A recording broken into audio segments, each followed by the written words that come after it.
Okay, अब दो चीजों पे मैं बात करूंगा, क्योंकि आप एक हिप्नोथेरेपिस्ट भी हैं और आप आकाशिक रिकॉर्ड्स रीडर भी हैं। आपने अवेयरनेस का बीच में जिक्र किया था। अवेयरनेस किसी को नहीं, हर किसी को हो, ये जरूरी नहीं है। अब इस अवेयरनेस को, मान लीजिए कि मैं हूं, अपना एग्जांपल ले लेता हूं कि मुझे अवेयरनेस नहीं है कि मैं किस मोटिव के साथ इस जिंदगी में आया हूं, या मेरे कौन से बैगेजेस हैं, या मेरे कौन से बैगेजेस हैं जो मेरी लाइफ के भी ब्लॉकेजेस बने हुए हैं। तो इस अवेयरनेस को लाने के लिए क्या हिप्नोथेरेपी, क्या आकाशिक रिकॉर्ड रीडिंग कैपेबल है? बिल्कुल। कैसे कैपेबल होती है, क्या होता है?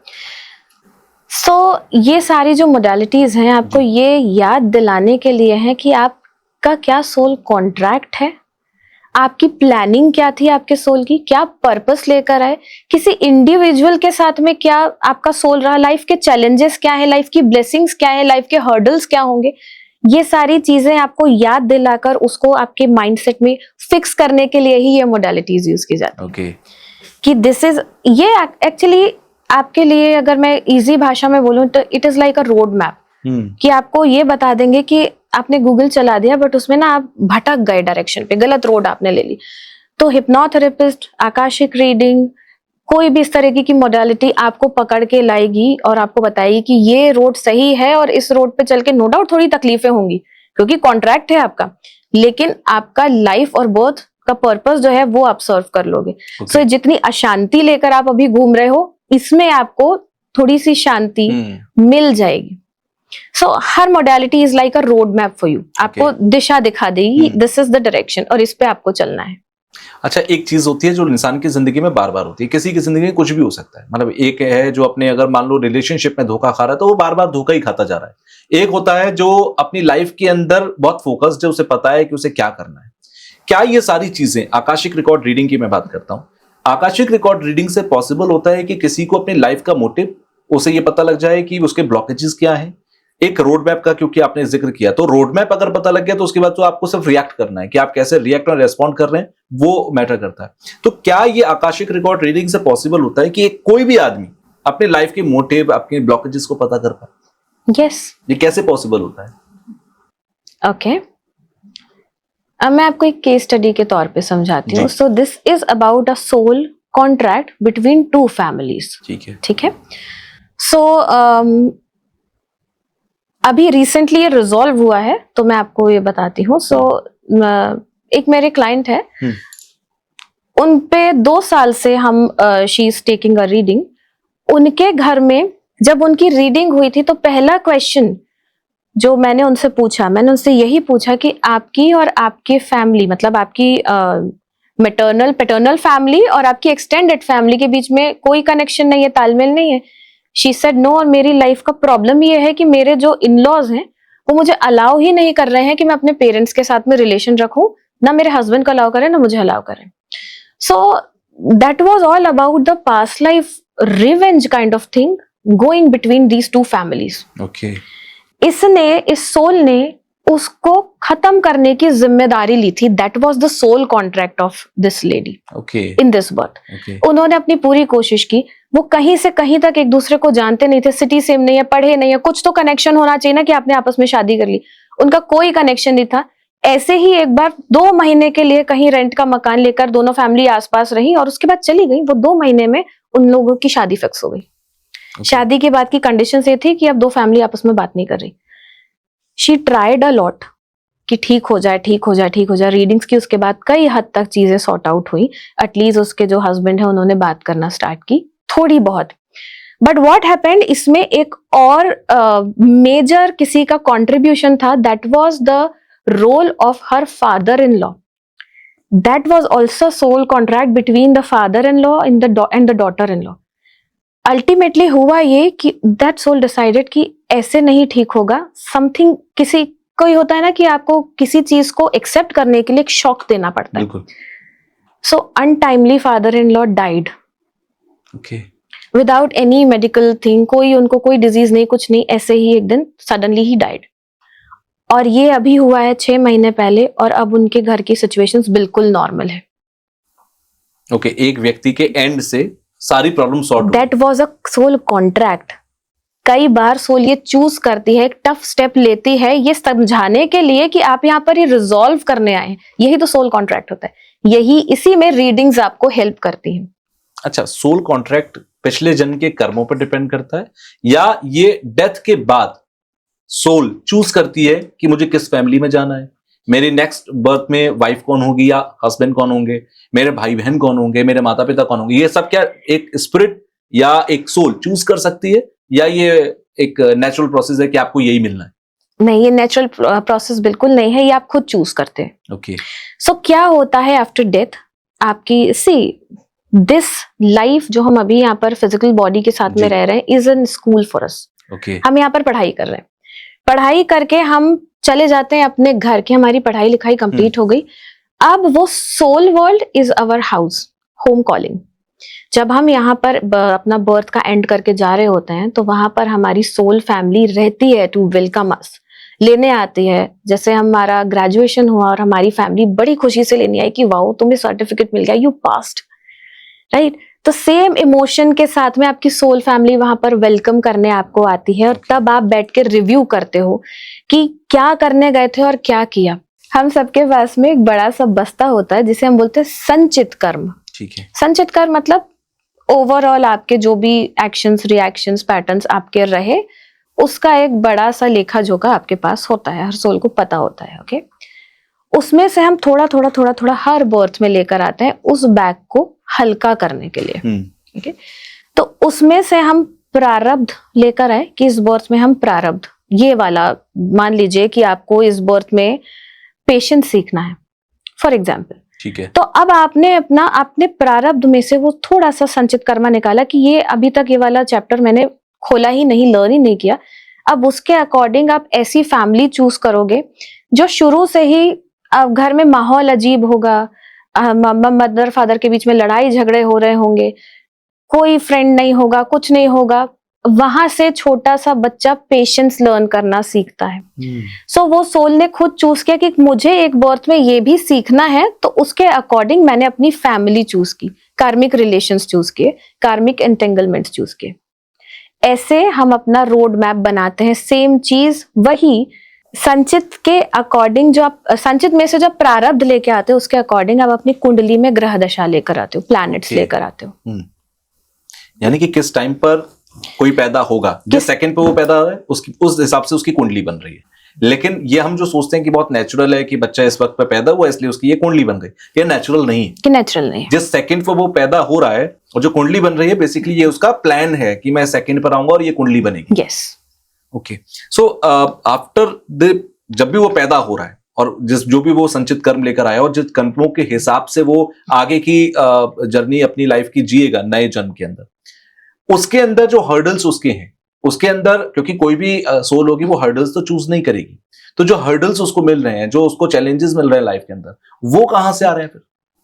हर सोल अपने लिए हर्डल्स चूज करती है। ओके, क्यों? एक रेस होती थी बचपन में, बीच में ग्राउंड में कुछ हर्डल रेस ही बोलते थे उसको, है ना? क्यों होती थी, उसका क्या लॉजिक है? I don't know. फिर भी लोग उसमें पार्टिसिपेट करते थे, राइट? सो जब तक आप अपने लिए वो हर्डल चूज करोगे नहीं, आप इवोल्यूशन की तरफ बढ़ोगे कैसे?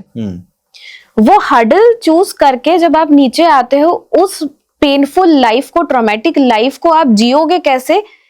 कौन से कंपेनियन के साथ में या किस फैमिली के साथ में?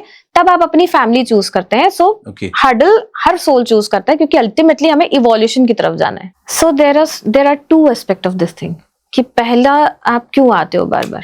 ठीक है, जब आपको वहां पर सब कुछ है, शांति है, सोल वर्ल्ड में कोई प्रॉब्लम नहीं है, वहां पर कोई लेखा जोखा नहीं होता, कर्मों का हिसाब नहीं होता, पूछा नहीं जाता, फिर भी आप क्यों आते हो? बिल्कुल। तो आप दो चीजें करने आते हो, पहले तो अपने लेसन लर्न करने और दूसरा अपना ट्रांजैक्शन सेटल करने।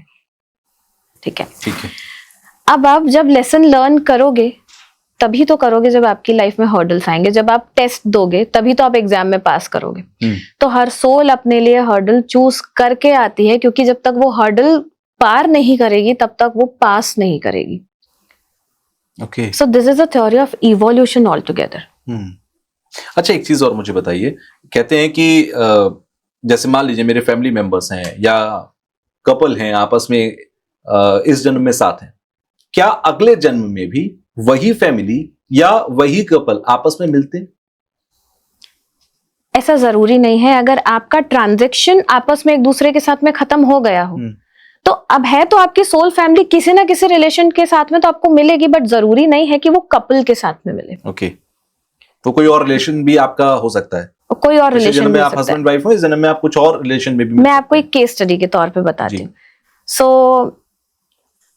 वन ऑफ माय क्लाइंट, जब हमने, she is a very pampered wife, okay, coming from a very lower middle class family, married to a well off family in this birth only. Okay, Okay, so जब उनका past हमने देखा, explore किया, सो ये निकल कर आया उसमें कि उनके जो अभी हस्बैंड है वो उनके अभी करंट बर्थ में नहीं बट किसी बर्थ में उनके फादर रहे हैं, और जो भी उनकी डिमांड्स रही है, जब फादर की जो भी रिस्पॉन्सिबिलिटी रही है टुवर्ड्स द किड्स, वो फुलफिल नहीं हो पाई। ओके, तो इस बर्थ में आई तो वो मिडिल क्लास फैमिली में, लोअर मिडिल क्लास फैमिली में, but somehow she met her husband, जो कि उनके पास्ट बर्थ में फादर रहे हैं, जिन्होंने अपना रिस्पॉन्सिबिलिटी पूरा नहीं किया टुवर्ड्स द चाइल्ड, और अब वो उनको सर पे बिठा कर रखते हैं सारी, मतलब जो भी जिद है, ख्वाहिशें, सब कुछ, and she accepted, he treats me like her own child, like his own child. अच्छा, इस लाइफ के अंदर बहुत सारे फियर्स होते हैं, बहुत सारी ऐसी चीजें होती हैं जो बहुत नेचुरल सी लगती हैं हमें, कि अगर मुझे कोई चीज पसंद नहीं है तो नहीं पसंद है, या कोई सी इंसान से अगर नफरत है तो नफरत है, या कोई इंसान मुझे पसंद नहीं आ रहा तो नहीं आ रहा। ये सब कुछ इस जन्म में हम डेवलप कर रहे हैं, या लास्ट बर्थ से ही हम इमोशंस लेकर आ रहे हैं कि ये पर्सन से मेरी दुश्मनी थी पिछले जन्म में, तो इस जन्म में भी मुझे ये पसंद नहीं आ रहा, अगर वो मेरी फैमिली या सोल फैमिली या आसपास मेरे है तो। पहली चीज तो हम किसी पर्सन से दुश्मनी लेकर नहीं आते कभी भी। ओके, हम ये सारे इमोशंस अपने साथ लेकर चल रहे होते हैं। अब जैसे आपका क्वेश्चन था कि एक कपल है, किसी भी बर्थ में कपल ही जाएगा, नहीं जाएगा, राइट। अगर आपको कोई लेसन सीखना है तो कोई सेम सोल आपको आकर, जैसे आपके मदर फादर के साथ में आपको कोई ट्रांजैक्शन बाकी रह गया, जरूरी नहीं है कि वही आपकी पूरी की पूरी फैमिली उठकर आ जाए। हो सकता है कि वो लेसन सिखाने के लिए कोई दूसरी सोल जिम्मेदारी ले कि आपसे नहीं हो रहा है, मैं सिखाता हूँ, ठीक है।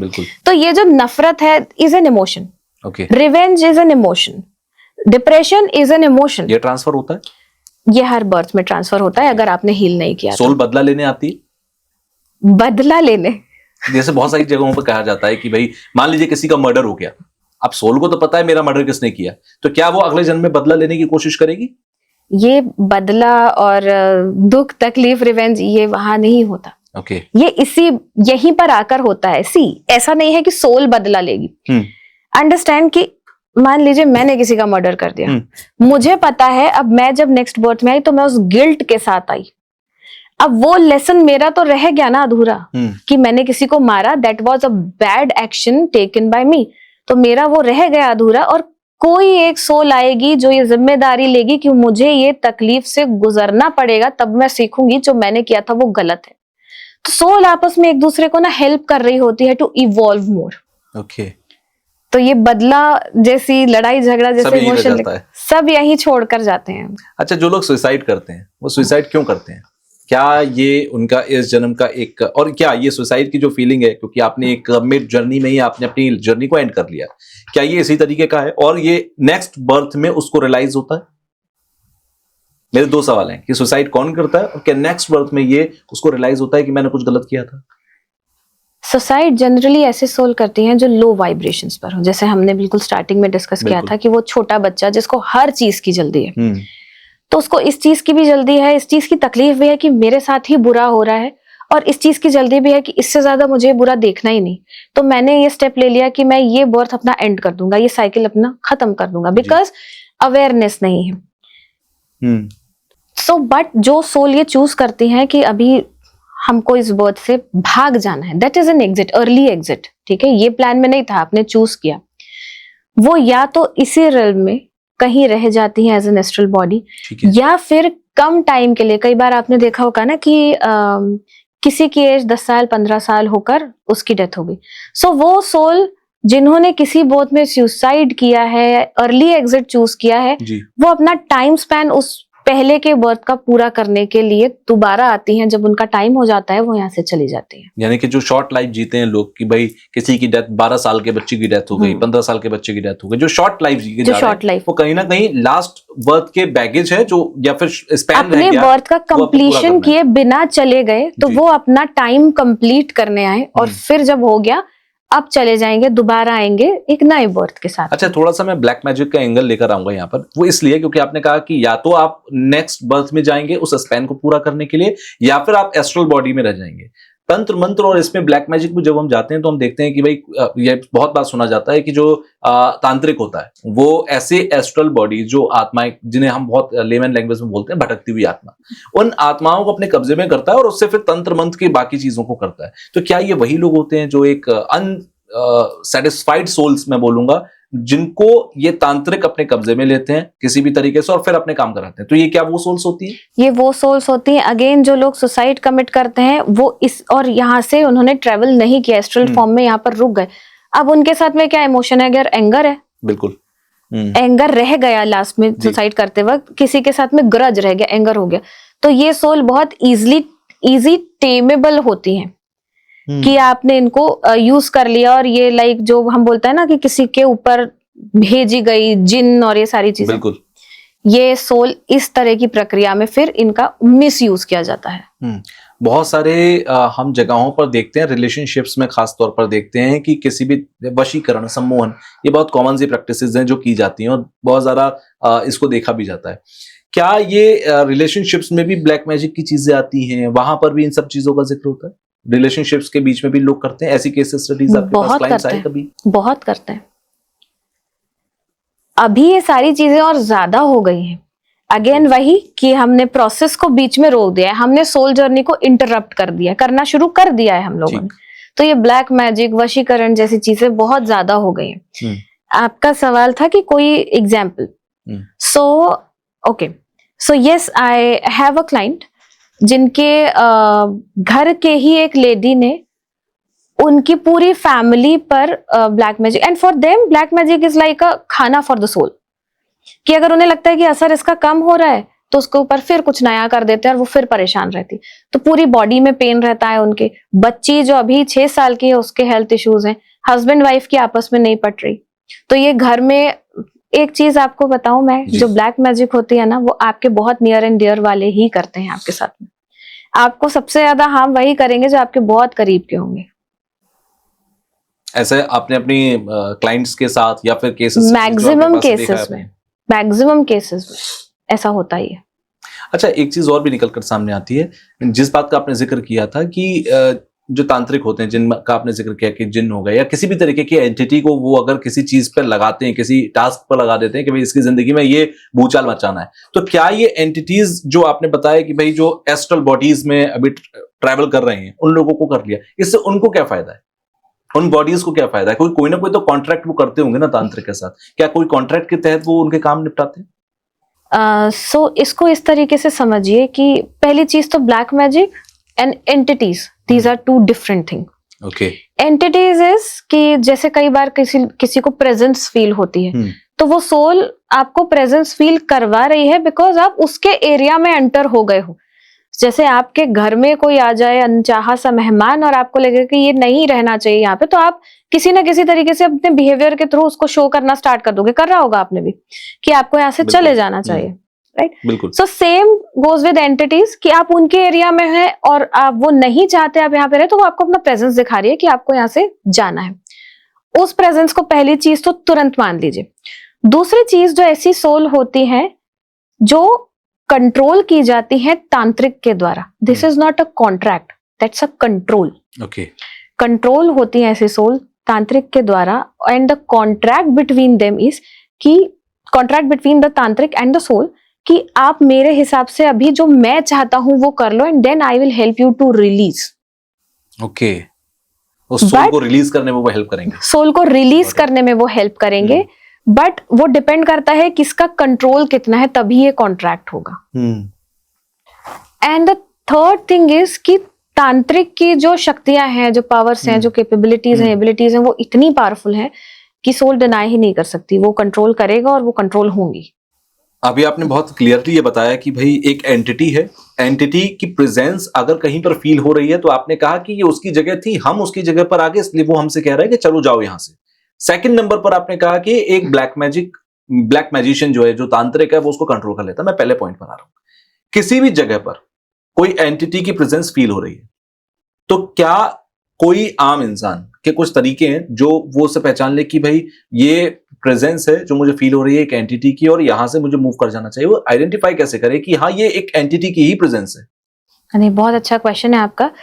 पहली चीज तो ऐसी जगह पे टेम्परेचर वेरिएशन बहुत ज्यादा होगा। ओके। दूसरी चीज, ऐसी जगह पर गैजेट्स बहुत जल्दी खराब होंगे, या आपने सुधरवाया और फिर खराब। घड़ियां आप सेल चेंज करते रह जाओगे बट हर थोड़े दिनों में वो घड़ी बंद हो जाएगी। और घर की सारी घड़ी या किसी एक स्पेसिफिक रूम, अगर हम घर की बात करें जहां पर वो प्रेजेंस थोड़ी सी ज्यादा है, ऐसी जगहों पर स्मेल आती है। एंड मैं अरोमा की नहीं, स्मेल की बात कर रही हूँ यहाँ पे। ओके, ऐसी जगह की लाइट्स बहुत जल्दी फ्लिकर होना स्टार्ट होती है।